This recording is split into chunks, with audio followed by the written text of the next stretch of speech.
تلاقي مش الكونسيلر حوالين العين المفروض، لأ هي بتحطه كله بقى. للأسف ما هي دي آه. فيديوهات بقى بتبقى على السوشيال ميديا فالبنات بيقلدوها. آه. ف يعني بتلاقي واحدة كده عاملة فيديو وحطت الكونسيلر تحت عينيها وقامت داخلة على بقية وشها وأنا بالضبط. هاحط هنا وهنا.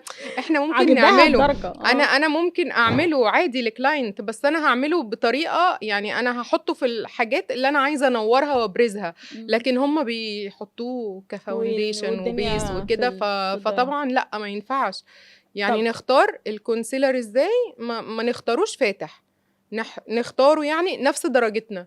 درجة بشرتها. في هالات جامدة أوي هنcorrect بس المنطقة اللي تحت العين دي بcorrector أو مثلًا جبتِ درجة concealer طلعت مش درجتِك أو غامقة أو كده هنستخدمها corrector بقى، هنحطها تحت العين الأول تبقى أغمق كده مننا شوية، حاجة بني شوية فاتح، حاجة orange كده، هنحط كده بس بسيط. كbasic يعني.